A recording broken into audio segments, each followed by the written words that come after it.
Oke, alhamdulillah saya masih punya waktu 30 menit ya, karena saya waktunya sampai jam 11.15. Ya, assalamualaikum warahmatullahi wabarakatuh. Bapak Ibu, perkenalkan nama saya adalah Eko Susanto. Saya selaku Direktur HRD di Aston Pasir Hotel sudah 6 tahun. Saya kebetulan adalah Ketua Asosiasi HRD Hotel se-Jawa Barat. Oke, Bapak Ibu, sebenarnya hari ini kita lebih banyak diskusi sih ya. Di sini saya lihat ada beberapa rekan-rekan saya sesama hotel, ada di telepon, ada warisan, ada hotel mana lagi ya? Ingat lah ya. Oke. Bapak Ibu, saya agak sedikit cepat. Ya, saya agak sedikit cepat saja membahas ya, karena nanti lebih banyak mungkin ada ruang diskusinya ya. Bapak Ibu yang harus diketahui bahwa PKL itu adalah belajar. Ada beberapa SMK yang mengeluh, kenapa sih kok anak PKL itu dibekerjakan? Satu hal, PKL itu bukan menggantikan karyawan. Artinya kalau karyawannya 10, lalu dipecat 5, diganti PKL-nya 50, salah. Ya, PKL itu belajar. Belajar apa? Belajar kerja. PKL itu bukan karyawan. Kalau kategori karyawan menurut Undang-Undang Ketenagakerjaan adalah diupah. Ya. Jadi PKL adalah belajar, bukan pengganti karyawan. Ini banyak keluhan kadang-kadang ya. Oke. Nah, hari ini kita akan lebih banyak mengulas tentang kendala apa sih yang sama PKL. Karena tadi kalau sesuai dengan aturan undang-undang sudah dijelaskan nih sama Pak Nanang. Saya hanya ngomongin dari pihak industri adalah kendala. Pasti kendalanya ada eksternal dan internal. Pasti. Tapi yang kendalanya ada harapan dan kenyataan. Harapan dari industri dapat anak PKL-nya yang bagus, yang tinggi, yang ganteng, yang cantik, bahasa Inggrisnya bagus. Ternyata harapannya nggak sesuai.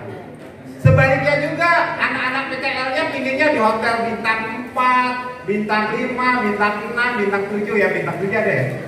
Ada kan? Nah ya, iya.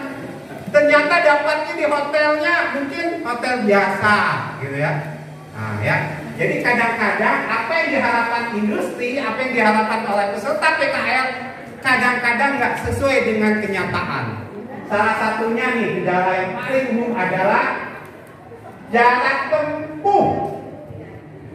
Contoh, SMK 15 PKL-nya, mohon maaf saya sebutin lain dagang ya Pak Wibowo ya, ke Intercom. Jauh. Ya, kumaha aku masih di Bandung makin jauh.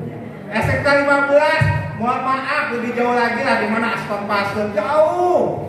Atau ke arah atas lagi, atas apa adanya Noveta Hotel, di Universitas jauh. Pertanyaan saya, ini jauh kategori orang tua apa kategori anak?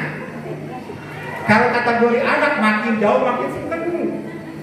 Nah ya, kalau kategori orang tua nggak mampu, nggak punya uang untuk biaya uang transportnya. Padahal sesuai dengan undang-undang, kategori tidak mampu adalah tidak punya handphone. Coba punya handphone nggak? Rumahnya belum punya, masih ngontrak, nggak punya penghasilan tetap, nggak punya motor. Kategori kita kalau yang tidak mampu adalah sudah punya handphone, sudah punya motor, sudah punya mobil, ngomong tidak mampu. Ya, jadi ini kadang-kadang jarak tempuh jadi kendala. Bapak Ibu di Aston Pasir PKL cukup jauh ya.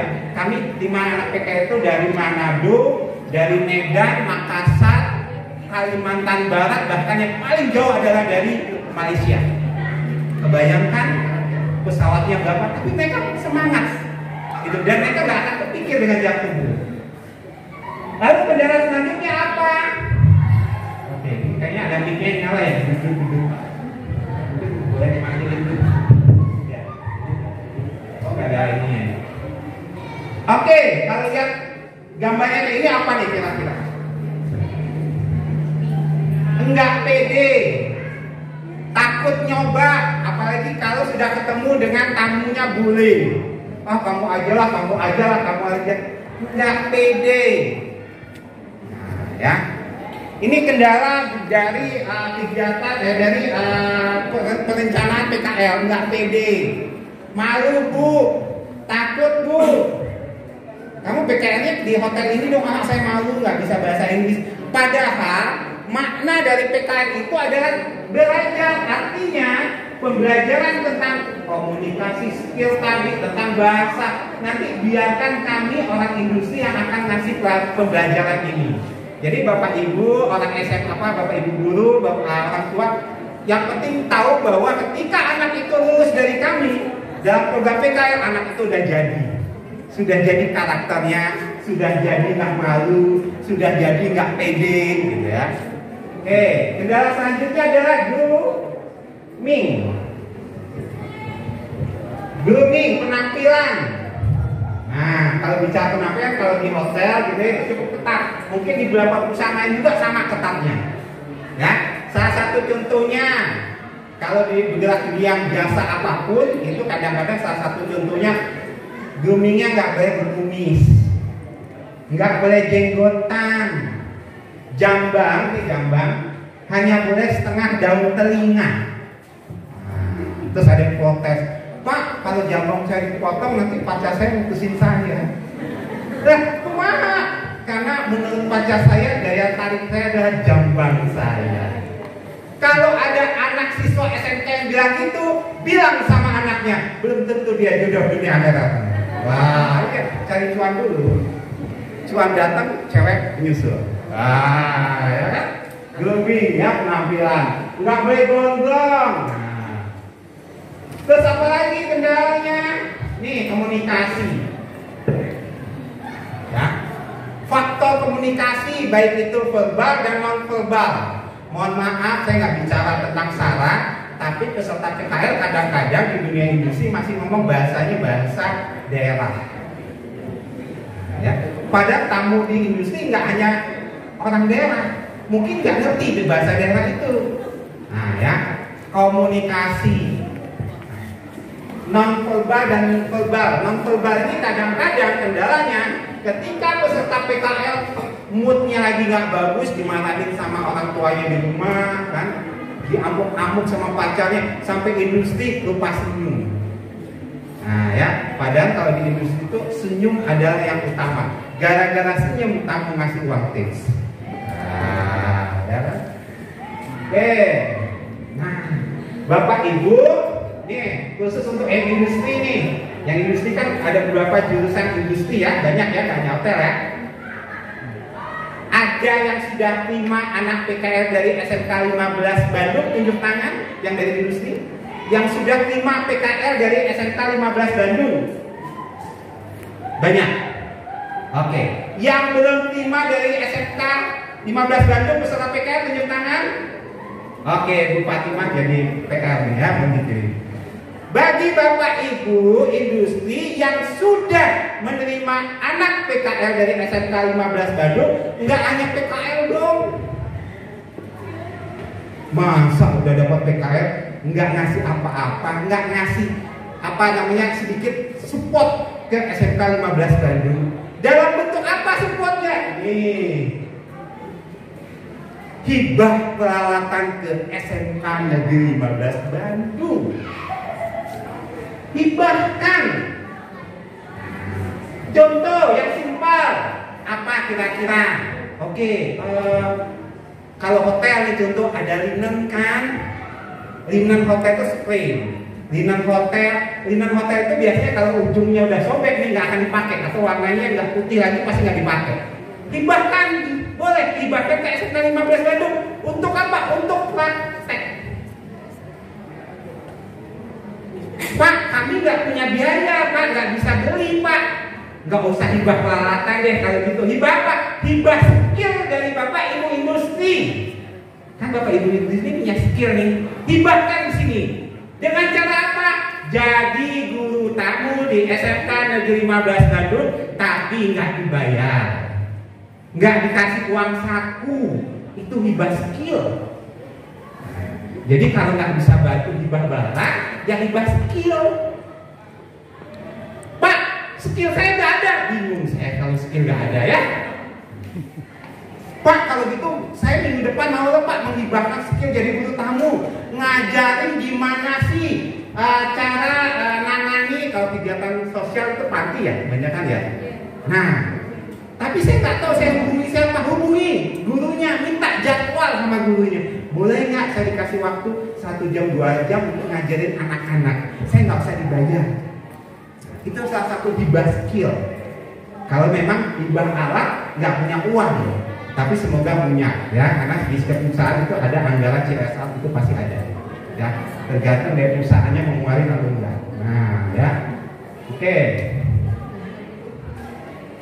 Nah hari ini kita akan lebih banyak diskusi mengenai kendala solusi dari semua kendala PKL nanti ya. Kenapa? Karena nanti PKL juga ada di semester 6 kelas 3, kelas 12 ya, dan wajib minimal 6 bulan. Tadi sudah dijelasin ya.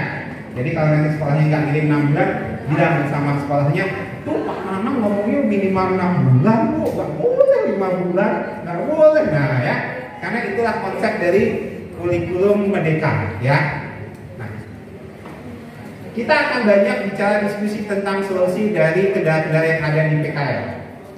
Saya kasih satu saran untuk bagaimana supaya nanti anak-anak PKL yang katanya kendalanya, Pak, anak PKL itu bimbingnya nggak bagus, mentalnya belum siap, selalu menganggap industri itu jauh kan.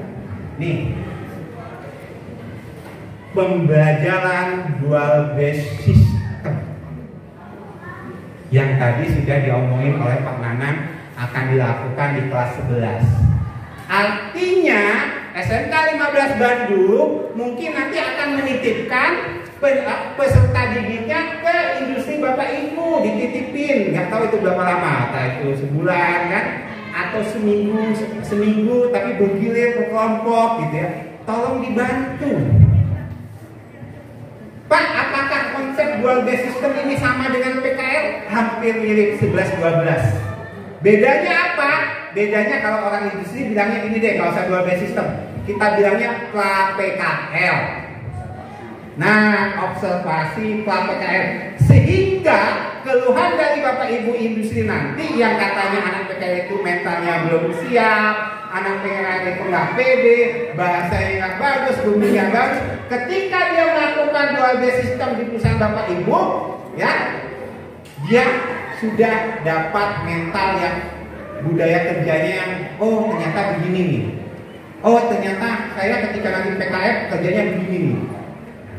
Mohon dibantu nanti kalau ada SMK 15 mengirimkan peserta dual base system. Bapak Ibu mangga bikin syaratnya. Saya mau terima, tapi syaratnya nanti yang dual base system di saya, wajib PKL di saya. Mangga bilang sama SMK 15. Boleh. Ya. Oke. Nah, ini mumpung ada Bapak Ibu dari industri, saya mau satu diskusi lagi. Ya, tapi diskusi ini kita bareng-bareng. Bapak Ibu dari industri pernah nggak tim anak PKL tiba-tiba terjadi sesuatu hal yang tidak kita inginkan? Contoh, nih ya, kita buka pandangan semua ya. Terima anak PKL dari SMK 15 Bandung. Ketika kejatuhan atau ketika kerja atau sedang mengiring atau begini ada, buka pintunya pintu kaca, dibuka, kacanya pecah, tangan anak PKL-nya hampir sobek. Saya kasih contoh. Ya, hampir sobek, masuk ke rumah sakit. Di rumah sakit kena biayanya dengan operasi dan lain-lain 150 juta. Mohon maaf, ini adalah kejadian asli 4 tahun yang lalu di salah satu industri di Kota Bandung. Keluar rumah sakit 150 juta. Yuk kita diskusi. Kira-kira 150 juta tadi, jangan PKL tadi, siapa yang bayar? Sebentar ya. Kesini dulu. Ibu dari industri? Ya, dari industri juga kan? Oke Bu. Silakan mau pegang mic-nya, saya mau tanya. Kira-kira kalau terjadi kayak gini nih, yang tadi buka kaca, kena gitu ya. Nah, tapi gini ya, Ibu, tolong konsep Ibu ya dari industri ada konsep karyawan bukan owner. Ingat, bukan owner. Artinya konsep pemikiran adalah karyawan bukan pemilik perusahaan. Nah ya, beda loh ya pemikiran pemilik perusahaan dengan karyawan ya. Nah, sekarang saya tanya Bu, mirip PKL ke Ibu, ini lembaga sosial kan, tiba-tiba terjadi kecelakaan di situ. Ya, lagi nanganin apalah, tangannya hampir putus, bawa ke rumah sakit sama ibu, tetep. Nah, harus beroperasi. Tiba-tiba total habis 50 juta. Kira-kira mau ibu, ya, siapa yang bayar 150 juta itu? Pegang mic-nya. Ayo, kenapa kita ini diskusi Bu? Salah benar saya nggak mau cari itu. Bukan lah. Ayo. Kalau di saya belum pernah sih gitu. Bu, jangan ngomong belum pernah ya. Jangan ngomong ke ini. Jangan andai kata ya, artinya Bu, kalau ngomong belum pernah takutnya nanti terjadi pernah. Nah ya, kita nggak tahu takdir ke depan. Nah ya, kalau terjadi kayak gini siapa yang bayar? Jangan ngomong belum pernah. Ayo. Ya. Ayo. Jangan. Ya harusnya dari pihak kami sih gitu. Perusahaan. Oke, terima kasih. Dari perusahaan. Oh, Bapak lagi terima telepon. Baik. Oke, sekarang saya tanya Bapak dari industri? Oh, Tepa Laundry. Oh, sekolah sini ya, dari sini. Oh, dari sini. Oke, nanti kalau ada sekolah. Bapak dari industri? Hah? Oh, dari industri ya? Betul ya, dari dunia industri lah ya. Bukan dari sekolahan kan? Oke Pak, pegang mic-nya Pak. Tadi terjadi kecelakaan kerja Pak, habis 150 juta Pak. Ingat pikiran kita sebagai karyawan, bukan owner ya. Yang tanggung jawab bayar itu siapa Pak? Menurut Bapak? Ya, sebenarnya menurut program ketiga di lingkungan industri tanggung jawab Tanggung jawab siapa Pak? Pemilik. Artinya biasa 150 juta siapa? harusnya ownernya. Jangan ngomong harus Pak. Jangan ngomong harus owner Pak. Makanya saya bilang, siapa yang bayar? Gini, Bapak jangan ngomong masalah undang-undang. Saya ingin nanya siapa yang bayar? Kalau saya terjadi di tempat Bapak nih, terjadi di tempat Bapak, siapa yang bayar? 150 juta. saya pikir kalau bisa sharing Pak. Sharing? Ya, jadi artinya kedua belah pihak, dari pihak sekolah juga, dari pihak juga. Oke, Karena jadi itu kan kita berdua. oke, jadi poinnya saya ambil aja Pak ya. Poinnya adalah industri dengan sekolah. Oke, boleh. Terima kasih Pak yang tadi tunjuk tangan ya. Jangan ngomongin asuransi. Nah, saya push asuransi. Anggap peserta PKN nggak punya asuransi.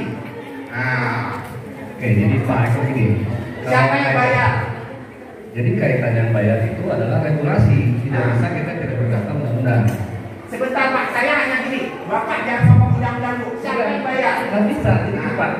Siapa yang menyebabkan orang itu dibayar atau tidak? Oke. Pertama adalah kecelakaan kerja. Kalau kecelakaan kerja itu ada syarat. Tidak ada individu. Misalnya pernah terjadi, sering Pak. Jadi kalau anak tahu-tahu Pak datang, iseng, jendela lagi begini-begini, dia tabok Pak. Oke. Itu pribadi. Oke. Tetapi kalau kecelakaan kerja, betul regulasi K3 menyebutkan Bapak dan Ibu silakan baca di kebijakan K3 wajib oleh pemberi kerja. Oke. Jadi artinya yang bayar owner bukan, yang bayar bukan owner, tetapi sistem yang harus bayar itu adalah perusahaan. Sistem yang harus bayar. Perusahaan ya. Terima kasih Pak. Saya kunci dari sini. Ada yang mau sharing lagi? Ada yang mau sharing lagi? Oke, Pak, saya jelasin. Ini peserta PKL bukan karyawan. Kalau pemberi kerja, artinya ada hubungan kerja sesuai Undang-Undang Tenaga Kerjaan. Sebentar. Tidak ada satupun aturan dari Kemendikbudristek yang menyatakan tanggung jawab ini adalah industri. Dan tidak ada aturan satupun dari Kemendikbudristek ini ada tanggung jawab sekolah. Ya, nggak ada. Kemendikbudristek Pak, saya bicara Kemendikbudristek.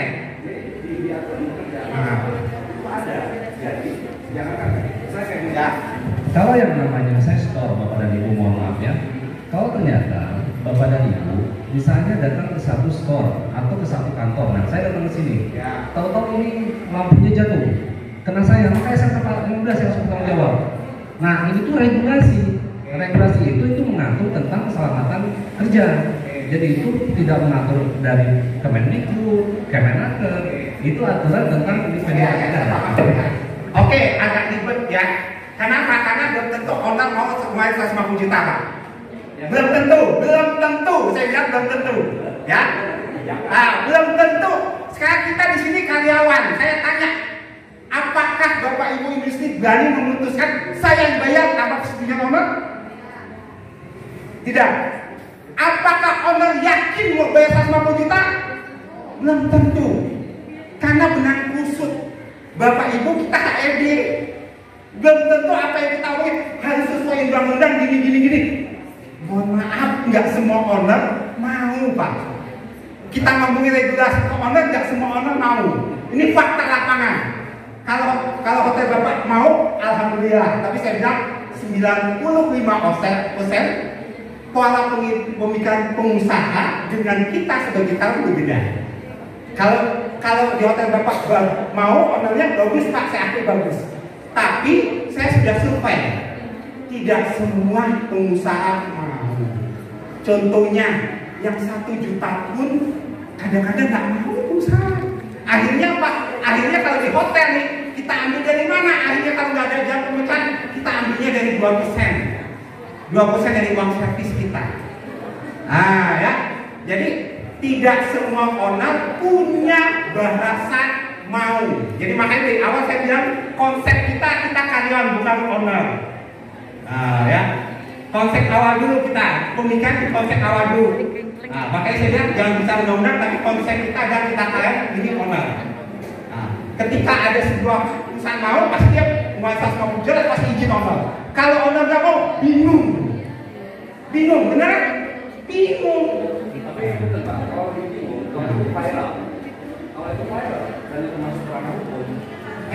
Pak, gini, kalau masuk ke tanah hukum, kita gini, kalau kecelakaan kerja masuk ke tanah hukum yang menentukan benar atau salah siapa? Keputusan pengadilan berdasarkan keadilan bahasanya, bukan kita yang memutuskan. Ya. Karena kalau sudah masuk tanah hukum, oke, saya kasih solusi supaya nggak bisa berdebat ya, supaya kita nggak usah berdebat, saya kasih solusi. Pak, Ibu, minta peserta PKL daftarkan BPJS Ketenagakerjaan biar nggak ribet. Jadi peserta PKL nanti yang Bapak Ibu terima, minta pesertanya daftarkan BPJS Ketenagakerjaan. Sehingga bila mana terjadi kecelakaan kerja, yang bayarin BPJS Ketenagakerjaan semua. Semua BPJS Ketenagakerjaan. Mau dia habisnya 1 miliar, 2 miliar, itu biar BPJS Ketenagakerjaan yang bayar. Contoh kasus tadi 150 juta, ya, kasusnya dibawa ke rumah sakit Hermina, saya yang ngurusin tengah malam dan semua tercover oleh BPJS Ketenagakerjaan. Kenapa? Peserta PKL itu tercover oleh BPJS Ketenagakerjaan. Berapa preminya? Preminya murah, hanya Rp16.800 per bulan. Hanya Rp16.800 per bulan. Tapi mengcover jaminan kematian dengan jaminan kecelakaan kerja. Ini yang kita lupain orang industri. Orang industri kadang-kadang lupa dengan hal yang kayak gini, karena dia menganggap bahwa sekolah sudah punya asuransi. Nah, ini banyak loh kendala di PKL di lapangan yang ternyata lagi ngiris bawa, kena pisau, bawa ke rumah sakit, dijahit habis 300.000, 400.000. Kalau keseringan pusing juga. Yang pusing nggak ujung-ujungnya HRD. Ya. Tapi ketika dia sudah masuk ke BPJS Ketenagakerjaan, mau habis berapapun selama itu ada kecelakaan kerja, di-cover oleh BPJS Ketenagakerjaan. Ketika dia berangkat dari rumah ke industri, gitu ya, kecelakaan, ter-cover oleh BPJS Ketenagakerjaan. Ketika dia dari industri pulang ke rumahnya, asal nggak mampir, ter-cover oleh oleh BPJS Ketenagakerjaan. Ini sudah terbukti peserta PKL banyak di hotel-hotel sudah tercover oleh BPJS Ketenagakerjaan dan sudah hampir semua PKL bahkan SMK 15 ini sudah punya BPJS Ketenagakerjaan. Ya. Ya.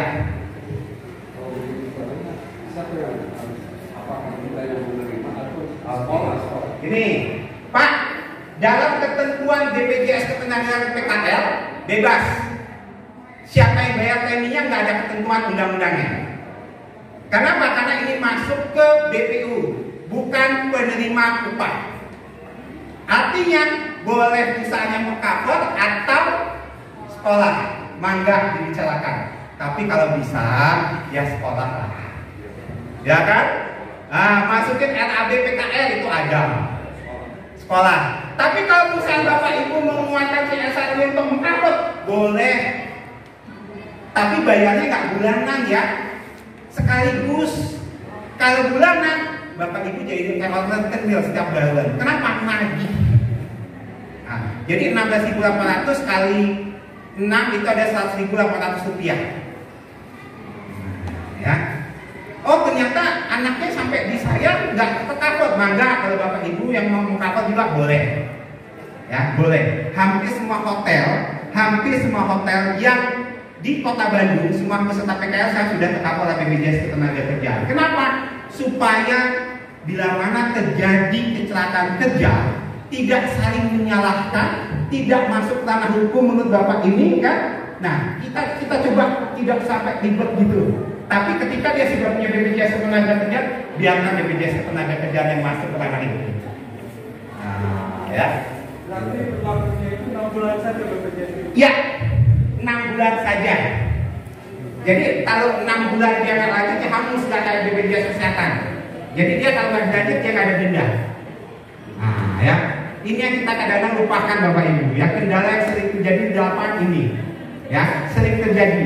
Mungkin Bapak Ibu tidak pernah menerima kasus yang sampai dengan 150 juta, 200 juta, 250 juta tentang anak PK masing-masing. Mungkin belum. Tapi kebetulan saya selama 6 tahun di Kota Bandung itu sudah sering menangani industri yang akhirnya mengeluh, Pak, kami gimana ya Pak ya, kalau kami dari sisi kami diselamatkan untuk gimana polanya supaya bila mana terjadi kecelakaan kerja, tapi tidak menanggung risiko itu. Jadi larinya ke sini. Ya, Bapak Ibu. Nah, bagaimana cara daftarnya? Cara daftarnya mudah, Bu. Pak, hanya dibutuhkan NIK, nama lengkap dengan tanggal lahir saja selesai. NIK, nama lengkap dengan tanggal lahir selesai. Nah, ya. Ini juga berlaku untuk karyawan Bapak Ibu yang sifatnya adalah casual. Casual itu ada yang mungkin hanya dipakai untuk kerja itu seminggu bisa 2 kali kan. Yang gajinya di bawah UMK itu boleh masuk ini. Silahkan. Ya. Mohon maaf Bapak Ibu, saya nggak jualan ini ya. Ya gimana? Menurut saya ada ya. Kami dari SLB Pajajaran kebetulan kami punya program vokasi untuk ngeset. Nah, yang ingin saya tanyakan apakah anak-anak kami yang berkebutuhan khusus juga bisa diterima di beberapa hotel yang mungkin ada kaitannya dengan program kami, sehingga kami juga memberikan sebuah harapan kepada orang tua bahwa anak kita juga bisa diterima di hotel. Mungkin itu Pak. Oke, ini pertanyaannya Pak, anak dari SLB bisa masuk hotel nggak? Iya, untuk PKL ya? Untuk PKL, oke. Dari hotel di sini siapa yang ada? Oh, saya Horizon dulu deh. Saya pikir Pak, jangan saya jawab ya, ada teman dari hotel. Horizon, Bu Vera, Bu tadi Bapak itu bilang dari SLB. Ingat Bu, program kita kan udah pernah tuh ya dulu ya. Penyandang disabilitas kan kita udah pernah. Sebenarnya kalau di HRMA sudah sering Pak, di HRMA ya, Asosiasi Jawa Barat sudah sering. Saya pada poin aja, Bu, kalau tadi dari SLB mau ngirim masa PKL, menurut Ibu bisa nggak dipertimbangkan ya Pak ya? Saya harus jawabnya dipertimbangkan ya, untuk boleh PKL di Horizon. Boleh nggak? Boleh Pak. Boleh. Pak, kita nggak bicara itu hari ini ya, mohon maaf.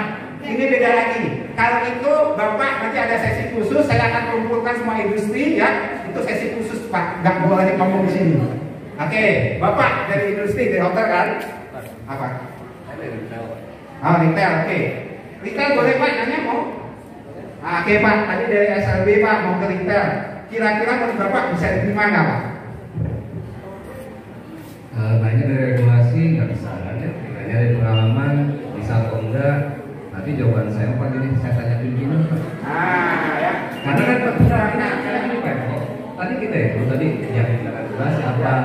Kalau bahasa itu betul, saya setuju regulasi. Kita harus menerima. Iya Pak, ini PKL Pak, ini PKL Pak. Sama. Ya. Kita pegang sama. Oke Pak, ya. Kita hanya butuh jawabnya bisa atau tidak, ya, dipertimbangkan. Nah, Pak artinya bisa Pak. Ya, kalau di HRMA, Asosiasi HRD Hotel Jawa Barat, kami sudah kerjasama dengan Dinas Tenaga Kerja Kota Bandung menerima pemagangan dan PKL, beda ya pemagangan dan PKL ya, dari SLB Pak. Bisa. Hanya mungkin kita harus ngobrol. Kenapa harus ngobrol? Karena ada beberapa mungkin dari pihak kami yang untuk persentase atau untuk kecacatan bawaan disabilitas khususnya dia bisa ditempatkan di mana. Contoh kalau saya Pak, saya kemarin itu terima anak PKL Pak, mohon maaf yang dia tidak bisa dengar, saya tempatkan di admin housekeeping. Komunikasi kebetulan alat dengarnya Pak rusak Pak, jadi komunikasi lewat WA. Dia PKL bisa 6 bulan bisa Pak. Ya. Jadi kita harus ngobrol dulu, ada beberapa teknis-teknis karena gini, tidak semua perusahaan mempunyai fasilitas khusus untuk disabilitas, benar nggak? Nah, kita buka-bukaan aja ya, gitu. Tidak semua Pak, jadi kita harus ngobrol apa saja nih ketentuan. Mungkin ada beberapa perusahaan tuh ternyata kami tidak punya fasilitas untuk bagi penyandang cacat yang menggunakan kursi roda. Nah, artinya kami nggak bisa terima. Terus mungkin nanti ada beberapa perusahaan ini pernah kita rapatkan di Dinas Tenaga Kerja Kota Bandung, itu kita pernah rapatkan Pak. Itu ada beberapa perusahaan yang tidak bisa menerima yang agak interaktif itu apa namanya? Nah itu ada juga Pak. Nah itu sebenarnya udah dibahas. Kalau nggak salah dari perwakilan SLB itu ada Pak, kita udah pernah bahas dan kita tahun 2 tahun yang lalu kita juga pernah bahas dengan BKK Kota Bandung. Ingat ya Pak ya di Hotel Malaka? Saya pembicaranya Pak. Kita pernah bahas bisa Pak. Hanya waktunya Pak. Artinya apa? Artinya nggak semua hotel tiba-tiba Bapak saya mau nginap hotel. Kalau hotelnya full nggak bisa ngomong juga Pak. Gitu. Kalau hotelnya penuh nggak bisa ngomong juga. Gitu ya. Jadi bisa Pak. Hanya tinggal bicara aja Pak. Kita pernah bahas waktu di Hotel Malaka soalnya. Oke. Bapak Ibu waktunya sudah cukup selesai ya. Ternyata habis ini ada materi selanjutnya Bu Lilis ya. Mau pilih ya. Oke. Bapak Ibu terima kasih atas waktunya ya. Ini menjadi suatu pengalaman ya karena habis ini katanya mau pilih, ternyata di sesinya nggak ada sesi tanya jawab juga kan ya. Terima kasih atas waktunya. Assalamualaikum warahmatullahi wabarakatuh.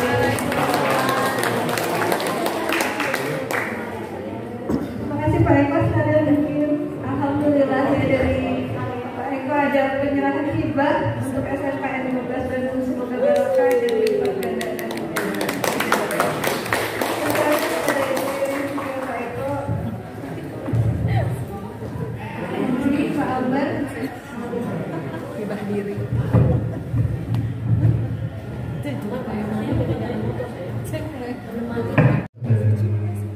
Aston Pastel Hotel Pak Eko telah menghibahkan kita acara penyerahan hibah barang pada hari ini tanggal 20 Oktober 2022. Pihak pertama telah menyerahkan hibah barang kepada pihak kedua berupa barang sebanyak 20 buah bantal tidur hotel dan 2 buah kompor gas tubuh. Pihak kedua menerima barang tersebut dicatat sebagai aset dan dikelola oleh SMK 15 Bandung. Demikian berita acara dibuat untuk dapat dipergunakan sebagai benang mestinya. Boleh saja ya? Boleh saja. Mau diangkat Kak?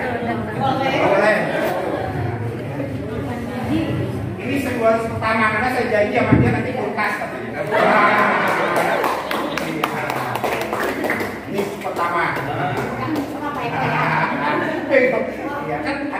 belum laku. 3, 2, 1. Ya.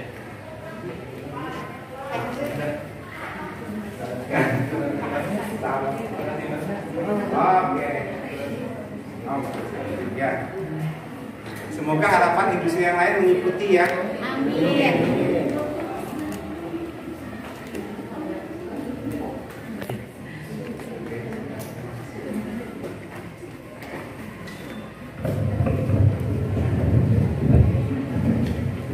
Boleh applause sekali lagi. Terima kasih.